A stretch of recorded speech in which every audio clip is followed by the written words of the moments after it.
Now, here at On the Money, we pride ourselves on covering a range of business stories which affect a wide variety of people. That's why when we heard that 2/3 of kids with visual impairment are worried their disability will hold them back from reaching their dreams, we thought it was an important On the Money story. Well, today I'm delighted and privileged to be joined by Kerry Bevan. She is from the Guide Dogs for the Blind Association, the charity that we all collected tinfoil for when we were kids, also leading this new research into how people with blindness and visual impairment can pursue their career dreams. We also have in the studio 19-year-old Rainbow Mbuangi from Liverpool. By the age of 9, Rainbow had lost his sight, unfortunately, in both eyes, but that's not held him back. It was thanks to support from Guide Dogs for the Blind that he developed the confidence to pursue his dreams of becoming a sportsman.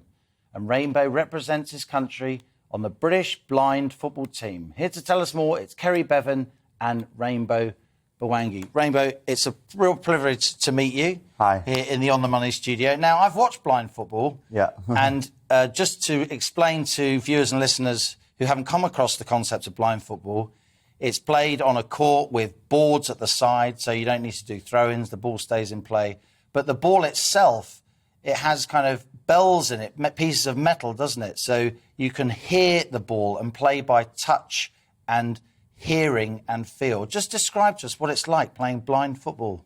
Yeah, so the key difference is with blind football is there's like little metal ball bearings inside the ball. So when the ball's rolling, it just makes like a rattle noise. And then there's three key areas around the pitch. So you have your defence area, which the goalkeeper can see. So they guide the defenders.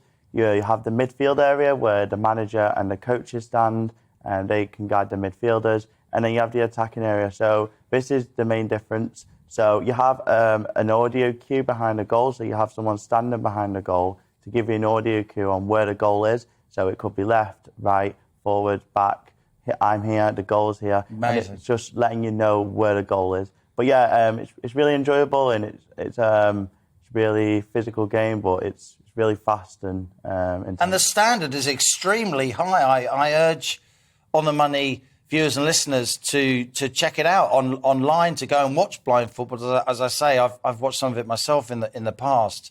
And everyone has, all outfield players, they have to wear a blindfold, don't they? So everybody's got the same completely limited vision, given that various people will have different varying degrees of blindness. Though keepers can have some vision, can't they? Yeah, so the keepers are fully sighted.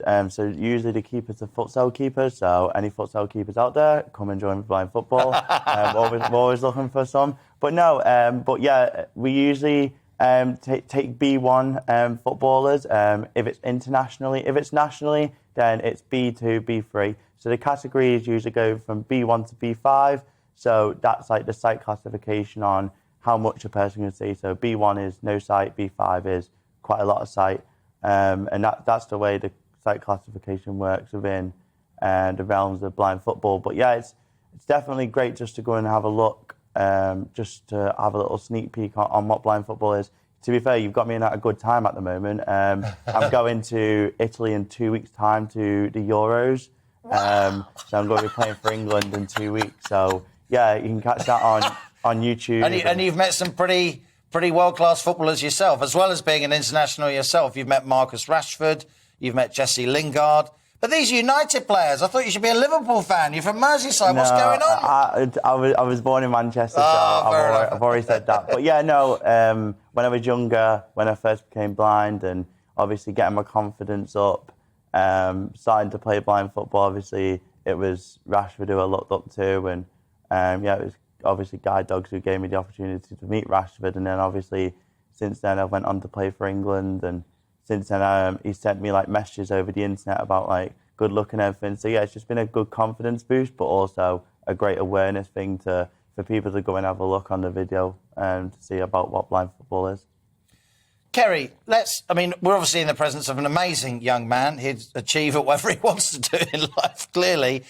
But tell us how the research that you've been doing at Guide Dogs for the Blind has highlighted what people with blindness and visual impairment can do. What would you say to people who are blind or visually impaired, listening to this, their friends and family, what would you say to them to encourage them to pursue their dreams in the way that this young man so successfully has? Yeah, Rainbow is an absolutely brilliant advocate for following your ambitions. You know, anybody who's got aspirations shouldn't be held back by any form of disability. And guide dogs for the blind actually aren't always known for their children and young people services, but we are the largest provider for services for children with visual impairment in the UK. So we've got a whole range of services from basically point of diagnosis, which could be very, very young, supporting all the way through the adult journey. And then that's where our guide dog service would come in. So I think when we're looking at the research that we want to use to develop our services further to meet those needs, some of those stats are quite stark. 69% of children with a visual impairment said that they felt they would be held back by their disability. 75% of adults living with a visual impairment will not be in full-time employment. So that's a huge issue that we want to seek to address. Tell us some of the... I mean, for many people, with all respect, Rainbow, who aren't familiar with blind football, they'll think, what, you can play football? Really? But you can. I've seen it. It's an amazing game. Tell us about some of the other things that you've seen blind and visually impaired people doing, Kerry, that ordinarily you'd think, nah, that can't be done.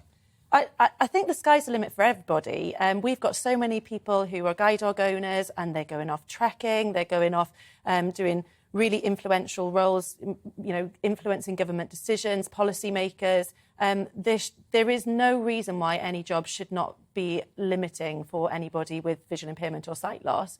And are employers always that way inclined? Do you have to do some advocacy with employers? Absolutely. I think it's about the accessibility rights and making sure that people are equipped with the right equipment, that their needs are assessed so that they can, you know, be given the tools to fulfil their potential. And actually, that's, again, some of the stats that come out is that the perception of the workplace is that there aren't the right tools in place to support people, and that's a barrier for young people, particularly when considering their future career options. So much more needs to be done around raising the awareness of what is out there to support people in their roles, and that employers have a responsibility to make sure that they are inclusive of everybody. I think, you know, what stood out to me in the research that we did was 8 in 10 children said that there weren't enough role models with a visual impairment for them to look up to. And, step forward, Rainbow Mbuangi. Yeah, absolutely. Yeah. He's ticked that box massively. Rainbow, let me ask you as we finish the interview. You know, you're clearly a very physically talented guy. You've got a great personality. You're a great-looking guy. You must have had bags of confidence, and then you were hit with this blindness in your youth.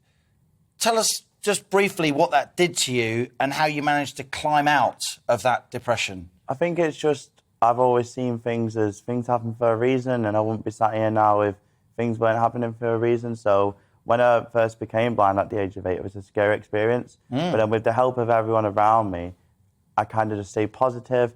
And then that's when I thought, right, I love sports. I want to be in the Paralympics. And that was when I started doing numerous sports, but then obviously my focus was on blind football, and now obviously I'm playing for my country, hopefully going to Paris 24 and many others in the country. And like, I suppose it's just, I always stick with my motto, and I always tell everybody this is, I haven't got a disability, I just have a different ability. And it's just sticking with that motto within your day-to-day life, whether it's sports or whether it's your living skills, you know what I mean? It's just a different ability, and that's what people need to look at within society, of just changing that stigma of blind people, even disabled people can't do anything. It's just looking at it a different ability way.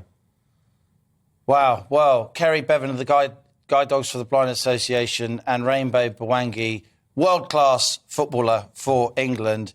I've done many interviews in my time, but I'll certainly remember this one for the rest of my life. Thank you so much. No, thank you. Good luck. Thank you.